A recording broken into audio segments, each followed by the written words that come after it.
Bismillahirrahmanirrahim. Assalamualaikum warahmatullahi wabarakatuh. Alhamdulillahi rabbil alamin. Wassalatu wassalamu ala asyrafil anbiya'i wal mursalin Sayyidina Muhammadin wa ala alihi wa ashabihi wa man tabi'ahum bi ihsanin ila yaumiddin. Qala Allah Ta'ala fi kitabihil karim wa a'udzu billahi minasy syaithanir rajim. Bismillahirrahmanirrahim.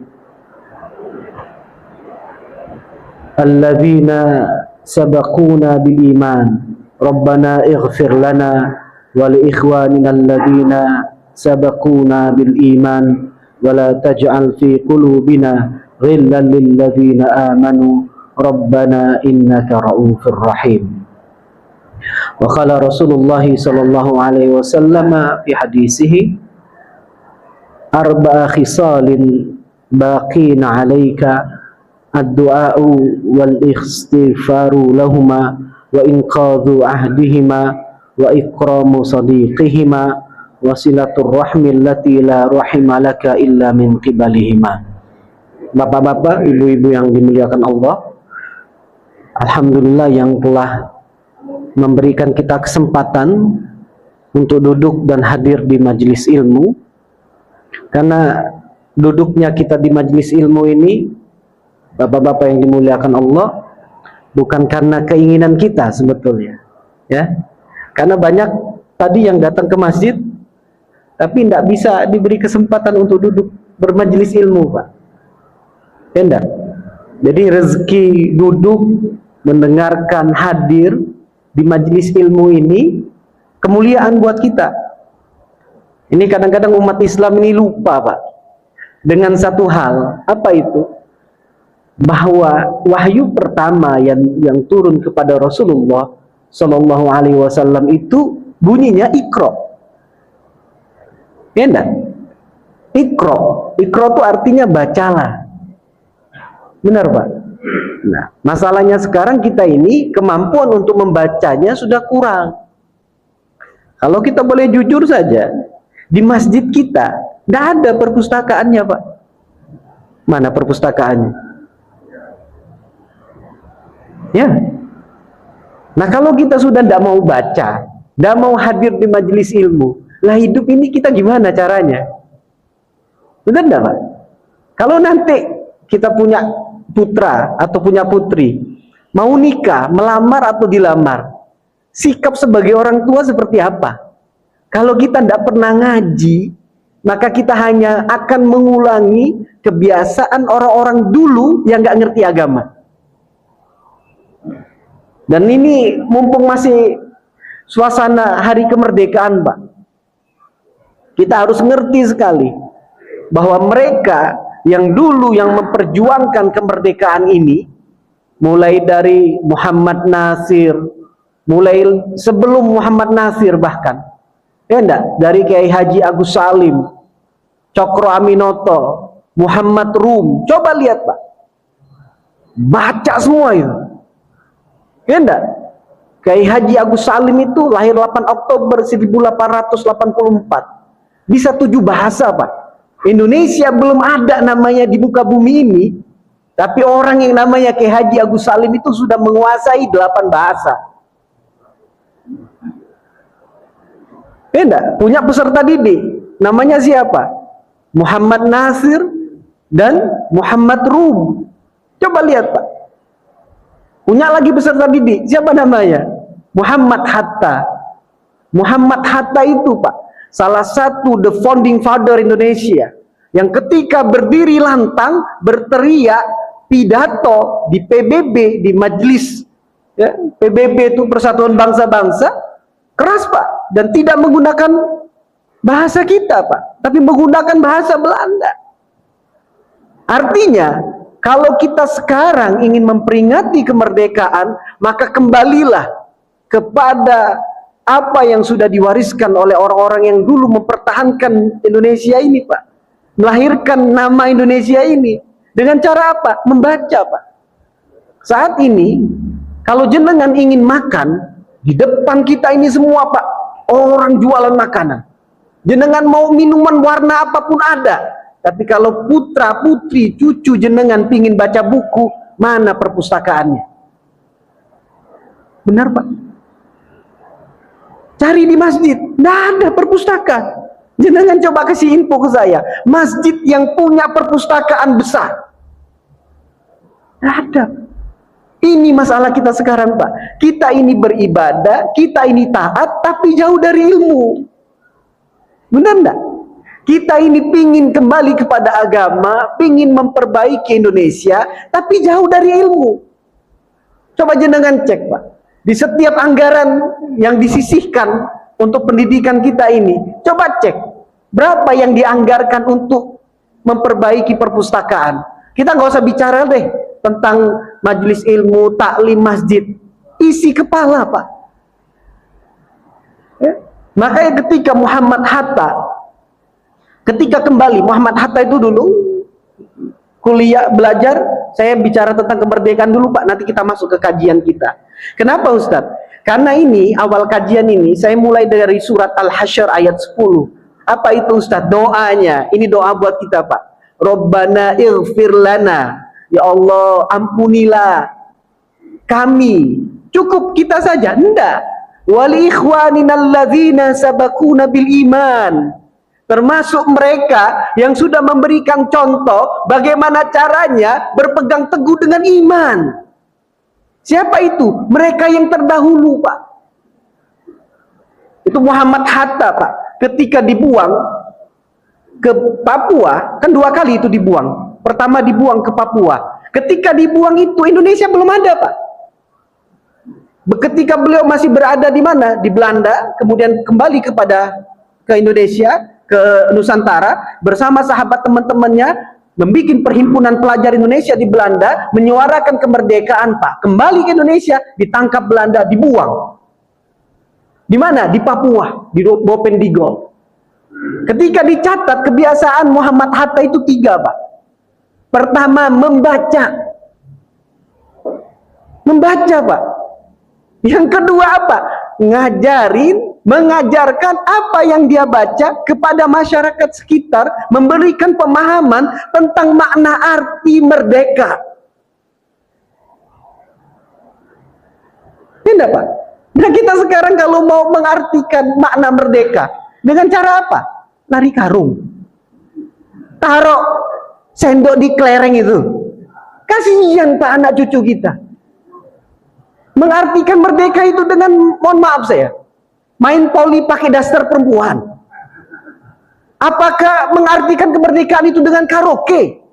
La ilaha illallah Muhammadar Rasulullah. Jangan lupa Pak, Bung Tomo itu berteriak di Surabaya dan Indonesia tercatat kalah. Berteriak itu Pak, dengan teriakan takbir. Tahu, paham Pak, pasti kalah. Tapi jangan lupa, mereka paham. Kam min fi'atin qalilatin ghalabat fi'atan katsiratan biiznillah. Bahwa kemenangan itu tidak diukur dengan jumlah, bahwa kehebatan itu tidak diukur dengan kekuatan, tapi dengan kepercayaan diri kepada Allah dan kemampuan Anda memperbaiki fungsi akal. Ya enggak Pak? Kadang-kadang saya itu aneh Pak. Kalau ada orang yang tidak mau ngaji, ini kayaknya tidak pernah ngaji Sahih Bukhari. Coba kalau cek di hadis Sahih Al-Bukhari, di bab al-ilmu, bab kedua Pak, setelah iman, Imam Al-Bukhari menceritakan, ketika Rasul sedang duduk dengan sahabatnya, lagi kajian begini Pak, tiba-tiba ada 3 orang itu, di luar, datang, telat. Yang pertama, masuk kemudian duduk mengisi tempat kosong di majelis ilmu. Orang kedua, karena dia malu telat, duduk paling belakang, di sudut dekat tiang. Untung nggak ada tiang di sini. Kalau ada tiang kayaknya banyak ini bapak-bapak yang ditutupin tiangnya, biar nggak kelihatan Ustaz. Yang ketiga, apa itu? Mereka yang sudah tahu ada kajian, ada majelis ilmu, enggan duduk, bersegera pergi. Rasul diam. Kemudian setelah selesai, Rasulullah SAW bersabda, wahai sahabatku, maukah kalian aku berikan kabar tentang 3 orang tadi yang mempunyai sikap terhadap ilmu. Yang pertama, mereka yang datang mengetahui ada majelis ilmu, kemudian masuk, duduk di tempat yang kosong, merapatkan barisan, maka Allah mencintainya.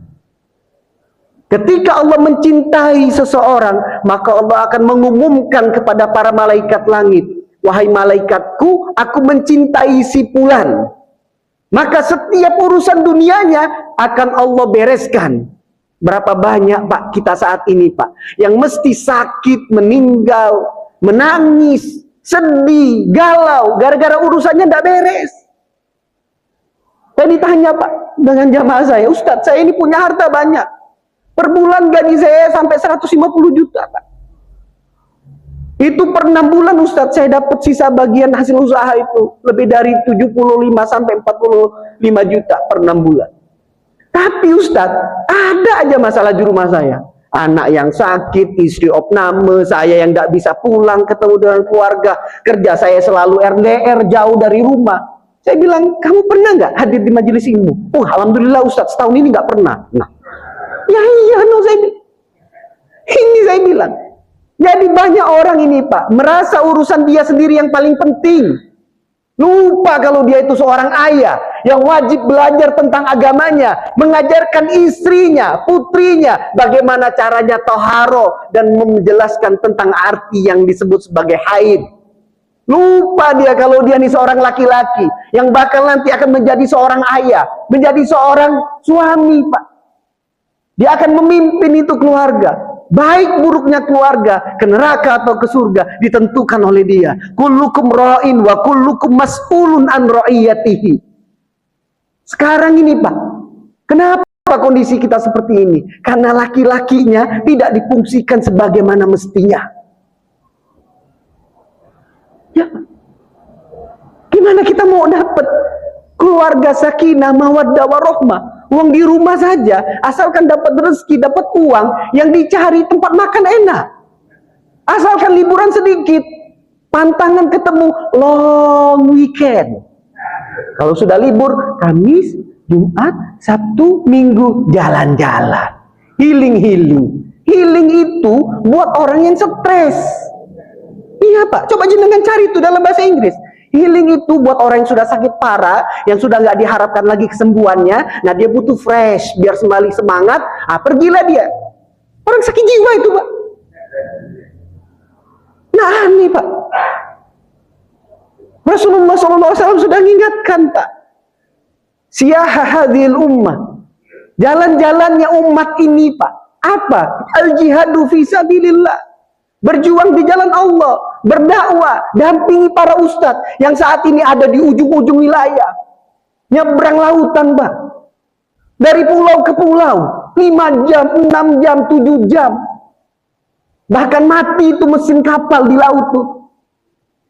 Nggak ada umat yang peduli. Dan setelah itu anehnya, sudah tidak pernah ikut kajian. Kalaupun datang kajian tidur, kalaupun tidur nyandar, mata dimeremin. Ini mengingatkan Pak, kondisi umat ini sudah terlalu jauh. Sudah terlalu jauh Pak. Karena kita sudah terlalu jauh, akhirnya kita gampang diadu domba. Gara-gara warna ribut, gara-gara kelompok ribut. Gimana kita mau mempertahankan ini kemerdekaan? Wong kita sudah disekat-sekat dengan warna. Dan anehnya suka banget Pak. Aneh sekali itu Pak. Makanya saya bawa banyak warna hari ini. Ada warna ini, ada warna ini. Biar jenengan pusing. Iki usah diopo toh warnanya. Iya Pak. Tidak. Ini warna ini Pak. Keberagaman ini dulu, kebenekaan ini menjadikan Indonesia ini lebih baik, Pak. Coba jenengan cek. Berapa banyak dulu, Pak, orang tua yang menjual hartanya, menghabiskan hartanya, mengutus anak-anaknya belajar ke luar negeri. Sekarang tidak ada, Pak. Jenengan yang memegang sanad tertinggi di seluruh dunia ini namanya Syekh Al-Allamah Muhammad bin Yasin bin Isa Al-Padangi. Orang Padang, Pak. Dulu yang menjadi mufti di Mekah Madinah orang Indonesia. Sekarang orang Indonesia, coba cek, banyak jadi TKW dengan TKI. Ini kenyataan, Pak. Kadang-kadang malu kita, Pak. Kita yang nutut ilmu di luar negeri itu, saya pernah ke Malaysia diundang di rumah Masjid Persekutuan Selangor, Pak. Itu jamaahnya kalau full isi 70.000. Besar. Saya ngisi di situ di kader-kader dakwah, para ustadz-ustadz muda di sana selama 15 hari. Dia bilang, Ustadz, di rumah saya banyak orang Indonesia. Oh, saya bilang ngapain? Pembantu, Ustadz. Nah, iya, Pak. Kalau dulu orang sana datang ke kita belajar. Nah, sekarang orang kita datang ke sana. Benar enggak? Nah, jangan lupa, Pak. Setelah Jepang itu dibom dengan Amerika di Nagasaki dengan Hiroshima, hancur. Lebur, Pak, Jepang itu. Kelaparan mereka. Berteriak ke siapa mereka minta tolong? Meminta bantuan Kiai Haji Agus Salim, Pak, untuk mendapatkan memo, nota, tulisan tangan. Agar apa? Dibantu oleh Saudi, diberi bahan makanan, gandum. Lewat tangan doang, Pak. Haji Agus Salim itu kasih memori, tanda tangan, tulisan, minta tolong ke raja yang ada di Saudi sana. Untuk apa? Bantu menyelamatkan itu. Siapa? Orang-orang, manusia yang ada di Jepang. Itu orang Islam, Pak. Nggak kenal dendam. Walaupun sudah dihinakan, dipenjara, dibunuh, dijadikan romusa, ditahan, diambil haknya. Begitu dia sebagai manusia, diambil kemerdekaannya, maka kita yang dulu dizolimi wajib membantu, Pak. Itu Islam. Nggak ada dendam. Nah, ini sekarang kita beda kelompok aja. La ilaha illallah Muhammad Rasulullah. Beda masjid. Benar enggak? Itu. Sedih kita, Pak. Kenapa? Kenapa gampang sekali umat ini, Pak? Dihebohin dengan nasab. Tahu jenengan? Tahu nih, lagi heboh nasab. Saya bilang, ngapain ente ngurusin nasab orang? Ente urusin nasab ente aja, coba sebutin nama bapak. Kakek, atasnya lagi, bengong sudah. Baru ditanya nama, tanya kuburannya, tidak tahu, Pak. Benar enggak, Pak? Benar enggak? Jujur enggak kita dengan diri kita? Nama orang tua jenengan tahu? Nama kakek tahu? Nama bapaknya kakek? Nama bapaknya kakek? Kuburannya di mana? Ah, wis.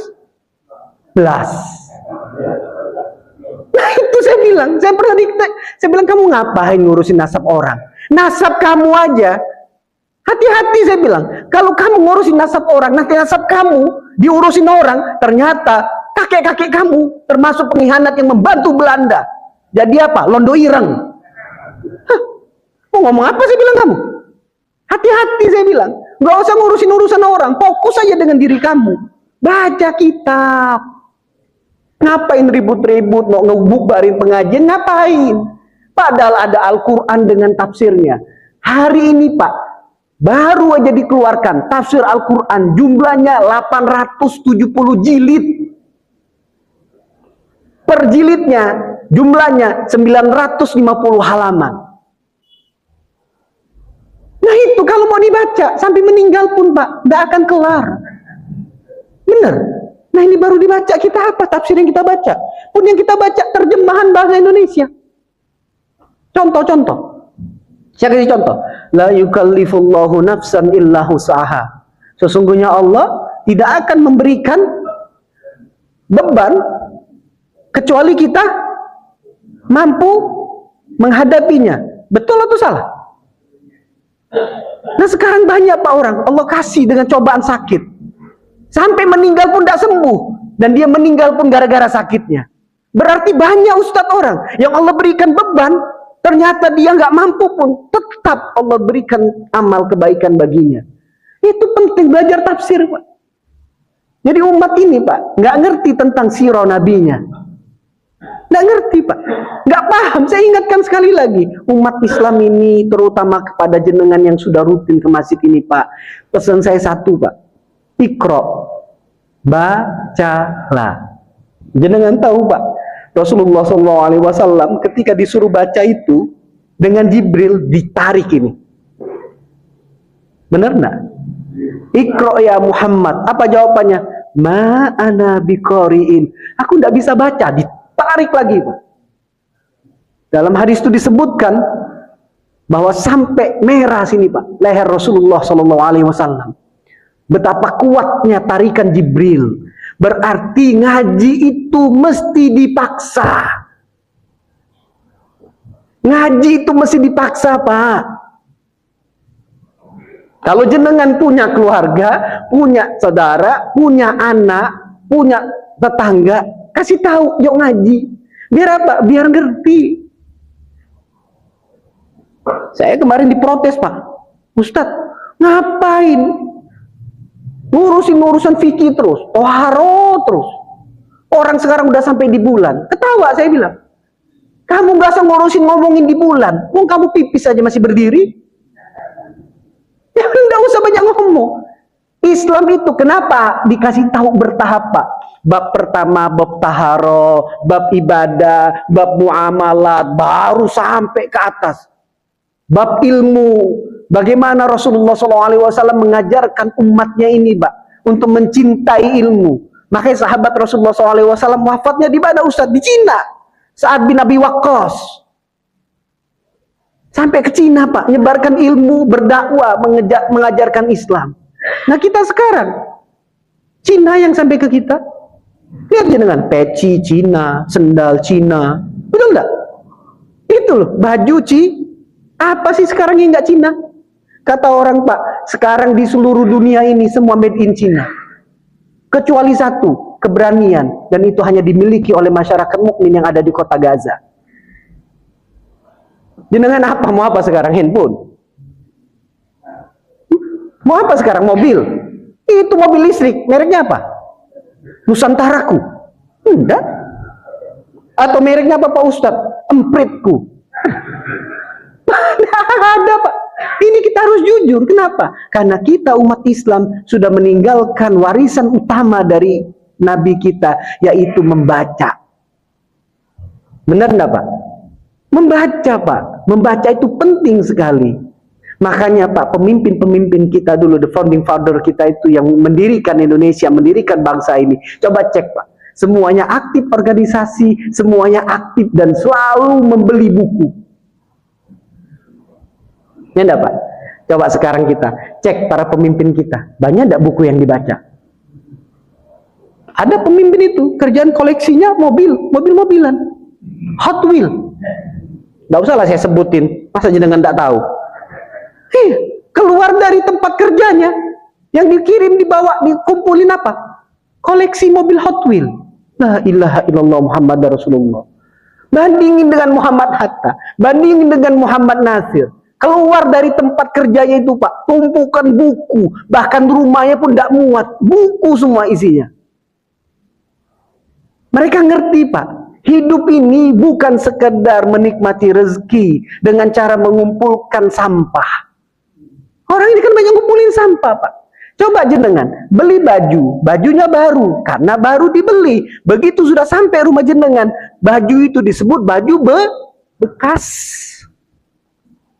Jenengan kasih itu baru aja jenengan beli, ya enggak? Jenengan kasih ke orang akan bilang, ini baju bekas.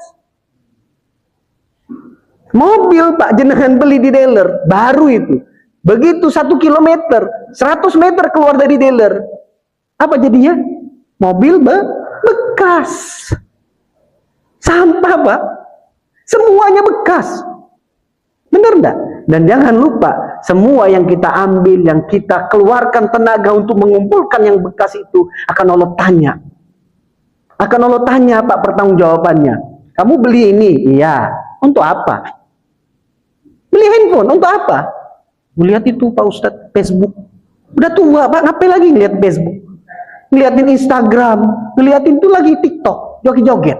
Banyak sekarang bapak-bapak itu duduk diam termenung. Nah, kalau sudah senyum-senyum sendiri, bapak-bapak itu bahaya tuh. Biasanya ngeliatin apa? TikTok. Joget-joget begini. Itu kalau ada ustadz yang video pengajian, udah lewat, lost. Ini yang terjadi, Pak. Bener enggak? Itu enggak yang terjadi di masyarakat. Makanya ini, Pak, kenapa perlu pengajian? Dan di sini peran masjid. Masjid ini, Pak, tempat pertama yang menyelamatkan dan mengamankan persatuan dan juga negara ini. Jenengan sekarang mau mengharapkan perubahan dari mana? Mau perubahan untuk bangsa ini dari mana kira-kira? Kalau perubahan itu tidak diawali dari rumah ibadah ketaatan pada Allah, maka setiap keputusan yang diambil bisa dipastikan akan merugikan masyarakat. Benar nggak? Ya, naikin PBB, ribut orang sekarang. Ini, Pak, benar nggak? Serentak ini loh, Pak, naik PBB, ribut. Sudah tahu ekonomi mandek, jangan coba cek pasar-pasar itu, Pak, pasar-pasar rakyat. Jam 7 itu udah sepi. Saya sering tanya ke bapak ibu yang jual di pasar. Saya bilang, gimana kondisi pasar, Bu, Pak? Ya Allah, Pak, cuman ada 3 kalimat aja. Sabar, sabar, dan sabar. Bener nggak? Sekarang ini kan coba jenengan cek. Anak-anak muda jalan-jalan. Itu cuma jalan-jalan, Pak. Nggak jajan. Kalaupun mau jajan, bawa dari rumah itu. Paling cuma mesen kopi, duduk 6 jam nanti. Banyak kan? Bener nggak?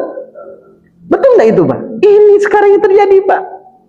Nah itu, daripada nongkrong di tempat yang nggak penting, mending masjid memberikan fasilitas yang baik buat mereka. Kasih tahu tuh, buat yang mau belajar matematika, masjid ada pelatihan untuk matematika. Buat yang mau belajar bahasa Inggris, ini takmir masjidnya pinter semua bahasa Inggris. Saking udah lebih pinter, lewat udah bahasa Inggris, bahasa linggis jadi. Dulu saya, Pak, dulu saya, ketika pertama kali saya berangkat ke Syria, jadi saya ke Mesir dulu, baru ke Syria. Di Syria itu, Pak, saya mau belajar apa aja, takbir masjid itu bisa. Betul-betul Superman. Walaupun di Indonesia Superman is dead. Superman udah mati sekarang. Saya mau belajar bahasa Arab, Pak, diajarin bahasa Arab. Saya mau belajar fikih, diajarin fikih. Dulu kami kuliah itu, Pak, ada pelajaran matematika. Mau belajar matematika, diajarin matematika. Geografi, diajarin geografi. Mau belajar saya tentang ilmu sosiologi, diajarin. Itu takmir masjid. Itu takmir masjid. Baru 1 orang. Padahal takmir masjidnya 7 orang. Di sini takmir masjid berapa? Turah. Itu baru 7. Ustaz, kita 15, Ustaz. 7 aja sudah Ustaz rasakan kebaikannya. Apalagi 15, Ustaz. Ya itu, Pak. Jangan kebayang dah, kalau setiap takmir masjid ini mengambil peran perbaikan di masyarakat. Luar biasa, Pak. Ada orang mau belajar Al-Quran, siap ngajarin Al-Quran. Ada orang mau tobat, belajar, di mana Ustaz saya banyak salah, masuk ke masjid diajarin tobat. Ada orang lapar, perlu makan, datang ke masjid beres. Itu fungsi masjid, Pak. Masjid itu menjawab kebutuhan umat. Masjid itu menjadi pemersatu umat. Masjid ini yang menghilangkan warna-warna yang terjadi di masyarakat. Warna itu, Pak, boleh, tapi taruh depan pintu masjid aja. Kalau masuk ke rumah Allah, ngerti bahwa ini rumahnya, rumah Allah. Karena kita ini tidak paham tuh, Pak. Bahwa datang ke masjid, bawa semua background kita nih. Status sosial kita di masyarakat dibawa ke dalam masjid. Gelar-gelar ini dibawa ke masjid, Pak. Padahal kalau jenengan haji, laku nggak gelar itu? Mau jenengan profesor, doktor, Pak, kalau berangkat haji, laru orang. Nggak ngerti orang dengan jenengan. Kalau jenengan mau makan, antri. Jenengan mau minum, antri. Jenengan mau tawaf, antri. Nggak peduli. Kenapa? Karena itulah fungsi semestinya rumah Allah. Rumah Allah itu, Pak, mengesampingkan semua jenis status sosial yang ada di masyarakat. Jadi nggak usah dibawa-bawa, Pak. Kadang orang itu gitu, Pak. Kenapa nggak mau ngaji? Nah, cacili. Apa ngaji? Masih kecil. Banyakan saya makan garam dari ustadznya. Lah, Nah ini saya pernah Pak, lagi kajian dihentiin tuh dengan bapak-bapak. Dia sudah merasa senior, profesor pula, berhentiin. Saya bilang, kenapa Pak? Saya bilang, Ustadz umurnya berapa loh? Saya bilang, kalau jenengan ditanya umur, saya tanya ke jenengan dengan gelar sebanyak itu, udah berapa tahun tinggal di luar negeri? Ya Pak, banyak orang tuh merasa datang ke masjid, punya harta, dia lupa bahwa hartanya itu nggak akan bisa dibawa nanti ke dalam kuburan dia. Ini penting Pak, memfungsikan masjid sebagaimana mestinya. Nah kita ini penting Pak, menjaga betul perubahan yang dulu diperjuangkan oleh orang-orang yang datang sebelum kita. Berat Pak, memperjuangkan kemerdekaan ini berat, tapi menjaga kemerdekaan lebih berat lagi. Benar Pak? Ini ke sekarang Pak, saya mohon maaf sekali, pemuda, anak-anak di antara kita nggak ada. Ya enggak? Anak umur 6 tahun, 7 tahun, 10 tahun, berisik Ustaz. Jangan ajari makanya biar jangan berisik. Saya itu kadang-kadang bingung Pak. Ada masjid, anak-anaknya enggak ada. Bingung juga saya. Ustaz, anak-anak ini sering kalau sholat ribut, makanya jangan ajarin. Tugasnya kita sebagai orang yang ngerti di masjid, ajari akhlak dan adab. Nah, ini rumah Allah. Di rumah Allah itu mengeraskan suara aja ndak boleh, nak. Iya, tapi jenengan harus paham sekali, Pak. Sekarang ini tidak seperti orang dulu. Orang dulu rumahnya besar-besar. Sekarang rumahnya kecil-kecil. Bener ndak? Jadi anak-anak kita itu, cucu-cucu kita, kalau datang ke masjid, dia melihat seolah ini lapangan bola. Kenapa Ustaz?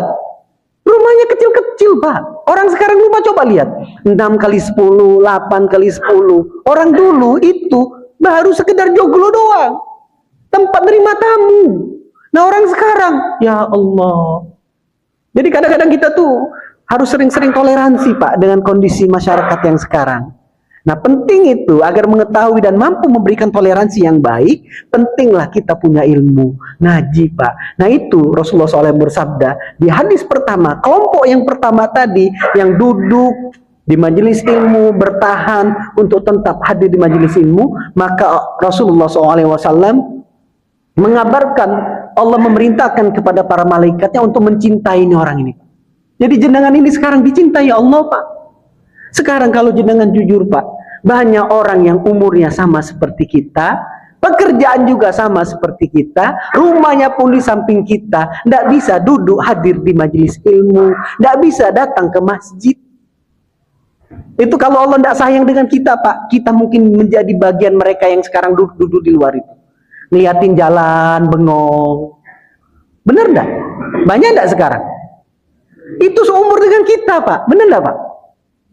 Tapi kenapa kok Allah tuliskan kita ada di sini Ustaz? Itu ada alasannya Pak. Berarti jenengan Allah pilih untuk menjadi orang yang terus meramaikan rumah Allah, dan kemudian nanti ketika bertemu Allah jenengan rindu dan siap. Berat Pak.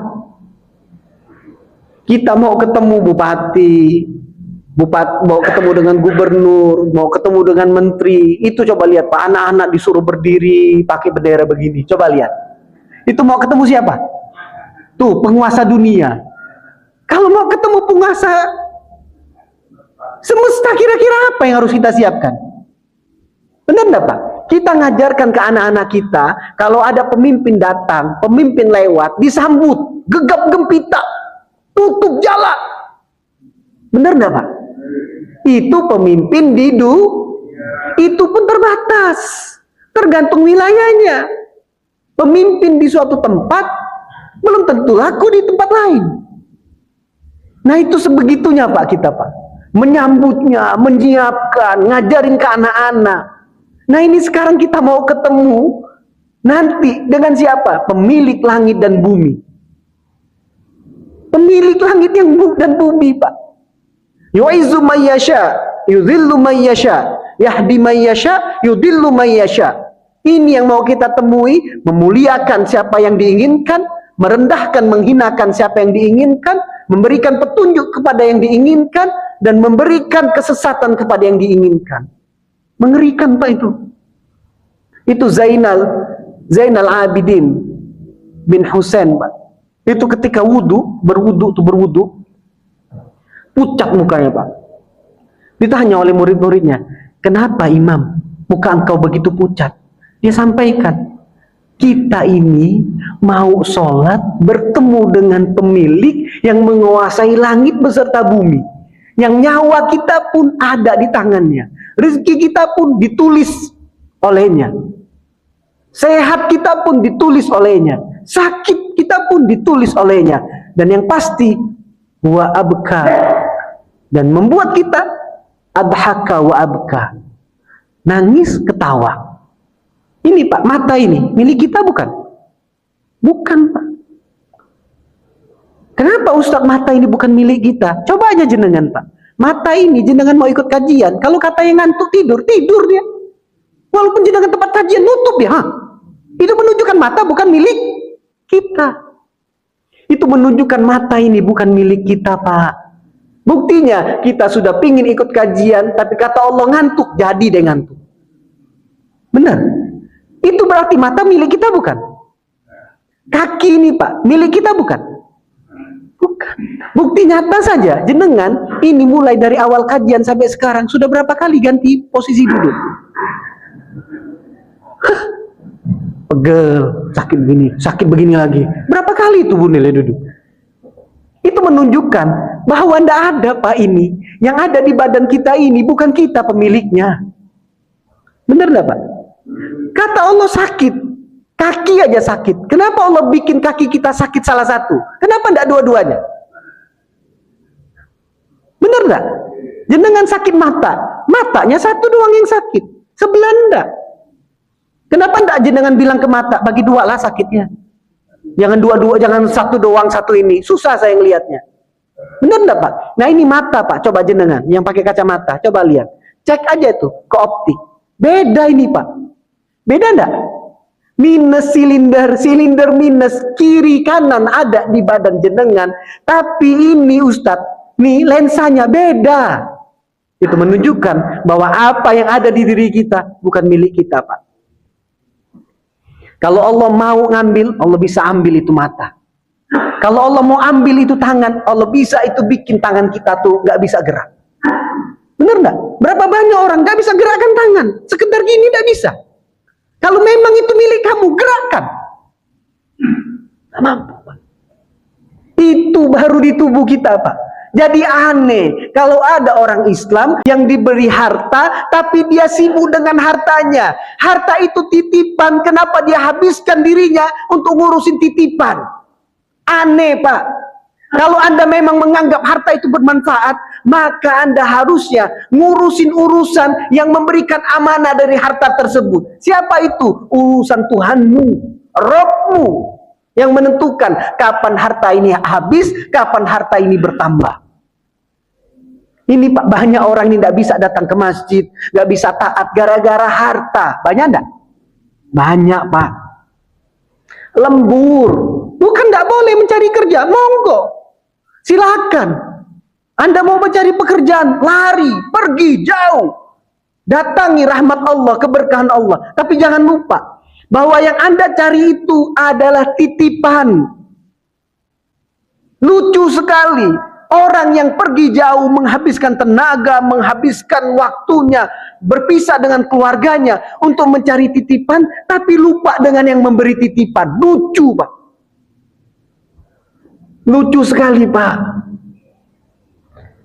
Saya punya banyak murid Pak, orang-orang kaya. Saya bilang, monggo Pak, jenengan mau cari buat tempat makan, tempat hiburan, silakan. Tapi jangan lupa, saya bilang, itu semua titipan. Jangan sampai yang jenengan buat ini, definisinya titipan, membuat orang terlena, akhirnya menghabiskan tenaga untuk mencari hal-hal yang sifatnya hanya sekedar titipan. Hati-hati saya bilang. Makanya dalam Islam itu Pak, berpakaian itu sederhana. Jenengan mau taat, dalam hadis Sahih Bukhari, Sahih Muslim, sholat pakai sorban, udah. Ditentukan warnanya, enggak. Jenengan mau pilih warna putih, boleh. Ini warna apa ini? Karena ini saya ngingetin Pak, jamaah ini kalau kita udah pakai sorban, udah bilang, oh, kelompok sana tuh Ustadz. Astagfirullahaladzim. Nggak ada hubungan sorban ini Pak. Ini hadis Sahih Bukhari. Rasul ngingetin kepada para sahabatnya untuk kalau pas taat itu pakai sorban. Jangan coba cek Ikrimah bin Abi Jahal, Sofwan bin Umayyah, itu kafir Pak. Ketika dia ingin kembali taat pada Rasulullah SAW, dijamin tidak dibunuh. Minta apa jaminannya? Apa tandanya kalau Rasulullah SAW sudah mengampuninya? Apa Pak Ustaz? Sorban. Sorban Pak. Coba Umar bin Khattab datang Islam, apa yang dikasih? Sorban. Jadi tidak boleh Pak mengidentikan sorban dengan kelompok masing-masing. Tidak boleh. Saya itu kadang-kadang serba salah Pak. Mau sunnah dianggap jamaah, jangan lagi undang ustadz itu. Kelompok sana beda dengan kita. Iya kan harus hati-hati, benar tidak Mas? Ini sekarang jadi dai ini berat sekali Pak. Berat sekali. Padahal kita ini tugasnya mencerdaskan umat. Tadi saya pingin sekali imam baca bismillah. Kalau saya baca bismillah, berarti mazhab saya Imam Asy-Syafi'i. Imam Syafi'i mengatakan bismillah itu rukun. Buat yang sholat membaca Al-Fatihah tanpa membaca bismillah, maka sholatnya tidak sah. Tapi saya ingat, oh ya ding, teman-teman ini ngaji saya di kelompok, oh ya ding, ingat, pakai saya nggak baca bismillah. Gak ada masalah Pak.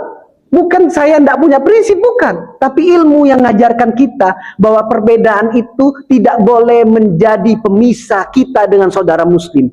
Perbedaan itu sebagai rahmat. Ngobrolnya enak Pak. Coba kalau ditanya, saya pernah tanya ke jamaah saya, kamu tadi sholat tidak baca bismillah, kenapa? Kenapa sebabnya? Padahal hadis Rasulullah SAW yang diriwayatkan oleh Imam Bukhari dan Imam Muslim menyebutkan bahwa Al-Fatihah itu disebut sebagai sab'ul mathani. Jadi Al-Fatihah ini kemuliaan bagi umat ini Pak, yang tidak diberikan kepada umat sebelum Nabi Muhammad SAW. Pertama, Fatihatul Kitab. Yang kedua, khotimah surat dari Al-Baqarah. La yukallifullahu nafsan illa wus'aha laha ma kasabat wa 'alaiha maktasabat. Itu menunjukkan Pak, sebesar dosa apapun yang pernah kita lakukan, Allah pasti mengampuni kita. Dengan hidup ternyata banyak salah, pasti Allah ampuni. Makanya baca Pak, itu doanya. Rabbana wala tuhammilna ma la taqata lana bi. Ya enggak? Rabbana wala tuhammilna. Coba lihat. Itu ayat Pak menjelaskan. Nah saya tanya itu tadi ke murid saya, kenapa kamu nggak baca bismillah? Begitu Ustaz. Diajarkan begitu lah, saya kasih tahu.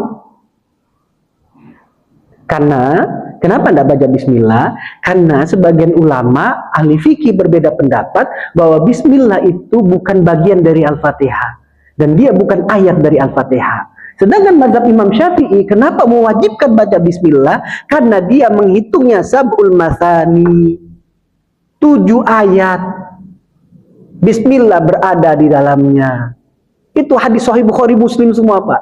Jadi tidak usah dipertentangkan. Itu menjadi rahmat kalau kita punya ilmunya. Itu menjadi ketenangan, info baik kalau kita ngerti dalilnya.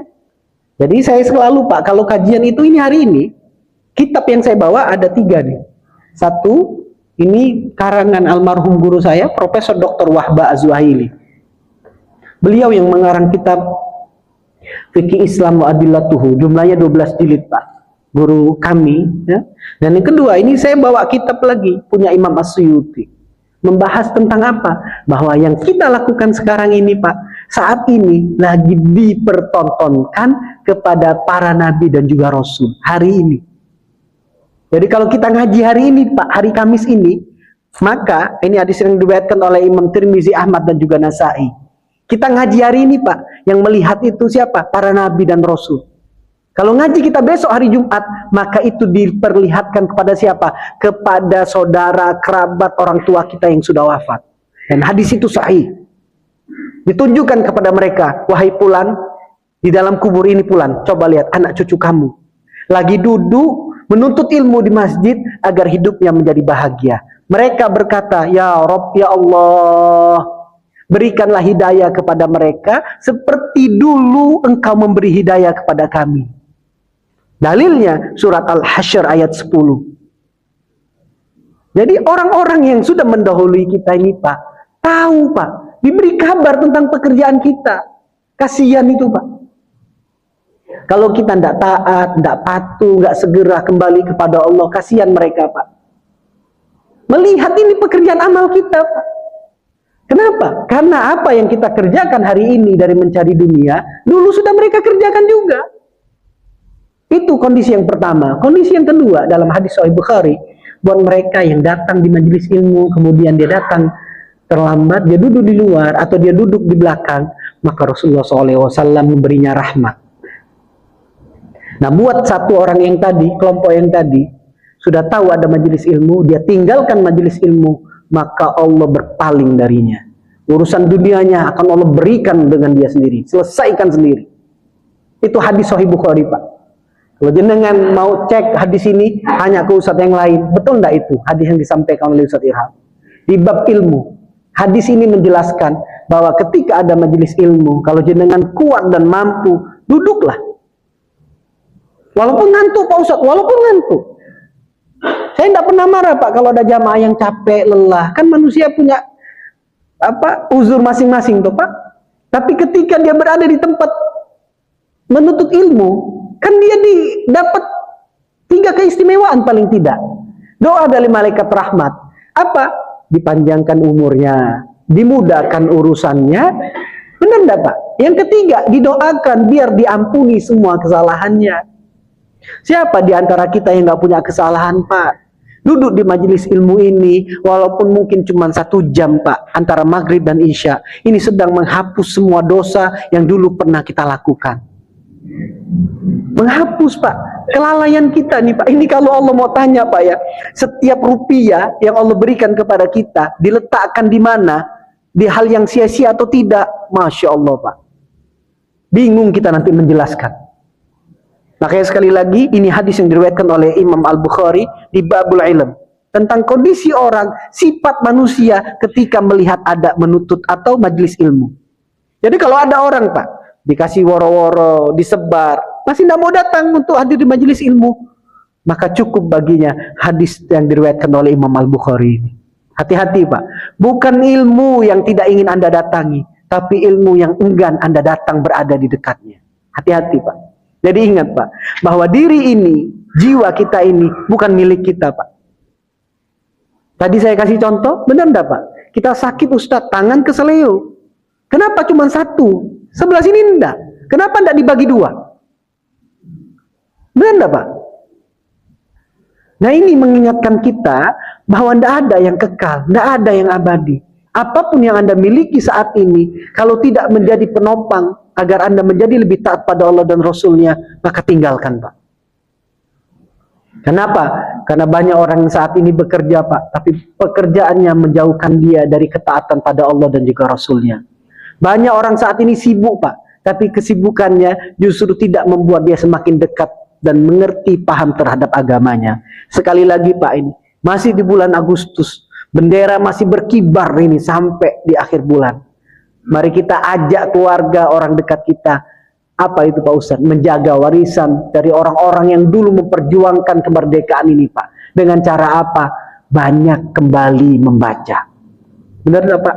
Dulu jenengan pasti ikut SR, Pak, ya? Sekolah rakyat.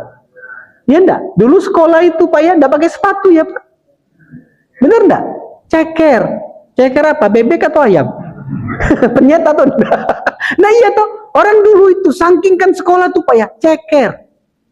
Tapi coba lihat, bisa jadi pemimpin, berangkat ke luar negeri, berbagai bahasa bisa. Anak sekarang sepatu bagus, pakaian bagus, tas bagus, bahasa. Nah, ya orang dulu tuh, Pak, dengan keterbatasannya. Dulu mana ada WhatsApp? Dulu ndak ada, Pak, YouTube. Bener ndak? Gimana orang dulu kok bisa menguasai bahasa Belanda? Orang dulu bisa bahasa Jepang, bisa bahasa Jerman, bisa bahasa Spanyol, bisa bahasa Perancis, bisa bahasa Arab. Gimana dulu? Benar enggak, Pak? Berarti mereka menyiapkan dirinya seperti apa, Pak Ustadz? Seperti sawah apabila ingin ditanami padi, mesti dibajak, mesti dialiri air, mesti disiapkan dulu, baru ditaruh padi. Begitu padi besar, hati-hati, Pak, ada hama, ada tikus-tikusnya, ada dasinya. Tahu jenengan? Tikus yang pakai dasi itu. Nah, itu yang menggerogoti ini sekarang ini kita. Kena OTT. Itu pagi tadi kena, siang tadi kena OTT. Apa itu? Itu yang paling bahaya. Iya, Pak. Kebijakan harga saat ini yang ada di masyarakat, kebijakan kondisi kita di masyarakat ini, Pak, tertib dan keamanan ini bahaya. Benar enggak? Hati-hati, Pak. Padi udah mulai besar, akan datang hama, baik dari bawah. Masalahnya hama, tikus itu enggak dimakan, cuma dipatahin. Benar enggak? Tikus itu kalau datang ke padi sawah, apa yang dilakukan, Pak? Dipatahkan toh? Itu dia, Pak. Nah, itu yang sekarang dilakukan oleh tikus-tikus berdasi ini. Mematahkan semangat kita untuk bisa taat pada Allah. Mematahkan semangat kita mengisi Indonesia ini dengan ilmu pengetahuan. Dipatahin, Pak. Disibukkan. Kenapa? Harga semua naik. Pajak lagi, Pak, ini. Ini sekarang kasihan nih. Ini yang kecil-kecil ini, pedagang ini hampir mau kena pajak semua. Jangan lupa nanti, Pak, kita ngaji mungkin kena pajak pula nanti. Nah iya toh, sekarang jenengan kalau belanja kena pajak enggak? Bener enggak? Jenengan coba itu belanja ke depan ini. Ada pajak enggak? Apa sekarang yang enggak dipajai? Beli obat, ada pajak enggak? Untuk sehat aja jenengan kena pajakin, Pak. Makanya hati-hati ya, Pak ya. Kita sudah ngaji bagus, sudah punya ustadz baik, sudah punya istiqomah untuk belajar. Hati-hati banyak hamanya. Ada tikus ya, tikus berdasi. Nggak pun dari tanah ustadz datang dari atas. Betul? Belalang, betul nggak? Banyak itu, Pak, teman-temannya. Makanya kita harus sering-sering duduk bermajelis ilmu, biar Allah lindungi kita dan keluarga dari orang-orang yang begitu. Benar nggak? Hati-hati, Pak. Tawaswasa ilaihi. Hati-hati, Pak. Ingat-ingat, Pak. Surat An-Nas. Minal jinnati wan nas. Kalau jin dalam bentuk makhluk halus, jenengan cukup bacain Al-Fatihah ayat kursi. Masalahnya udah bentuknya manusia, Pak. Peci sama. Besarung pula. Bajunya sama dengan jenengan, ngobrol. Nah ini bahaya setan yang begini nih. Orang ngaji ngajak ngobrol dia. Ini bahaya nih saya bilang. Nah itu ya, Pak, sambung paripurno, cekap semanten dari kulo, Pak. Sekali lagi pesan saya, ingat-ingat, Pak, ikro, bacalah, Pak. Bacalah. Kalau jenengan sudah sering baca, maka kita mengerti perbedaan yang terjadi adalah rahmat. Bacalah, Pak. Dan itu titipan dari Rasulullah SAW yang dipegang teguh oleh the founding father Indonesia, yang mendirikan, melafazkan kata Indonesia merdeka ini. Dan mereka mengawali, mengakhiri perjuangan mereka dengan buku, Pak. Itu peringatan buat kita semua. Kalau kita ingin mendirikan masjid, cari, Pak, bikin perpustakaannya. Oke? Wa sallallahu ala Muhammad wa ala alihi wa ashabihi wa sallim. Allahumma ya arhamar rahimin, ilaika tawakkalna wa ilaika anabna wa ilaikal masir. Ij'alna minat tawwabina wa ja'alna minal mutatahhirin. Allahumma ya arhamar rahimin, ilaika tawakkalna wa ilaika anabna wa ilaikal masir. Allahumma ya zal jalali wal ikram, unsur ikhwanuna al muslimin, al mu'minin, al murabitin, al mustad'afin, as-sabirin fi Palestin, khususan ikhwanuna fi Gaza wa fi Difa al-Gharbiyah wa fi kulli makan wa fi kulli zaman ya arhamar rahimin. Allahumma kun ma'ahum, Allahumma ja'alna minhum ya karim. Allahumma utuf bina fima jarat bihil maqadir. Allahumma ighfir lana wa liwalidayna warhamhuma kama rabbawna sighara. Rabbana atina fid dunya hasanah wa fil akhirati hasanah wa qina adzabannar. Waqina adzabannar. Wa sallallahu ala Muhammad wa ala alihi wa ashabihi wa sallim. Bapak Ibu dimuliakan oleh Allah, saya minta maaf kalau ada salah kata, ucapan, sikap dari cara penyampaian, itu semua karena kelalaian dan khilaf dari saya. Kalau ada benar, maka itu merupakan petunjuk buat kita semua. Billahi taufiq hidayah. Wassalamualaikum warahmatullahi wabarakatuh.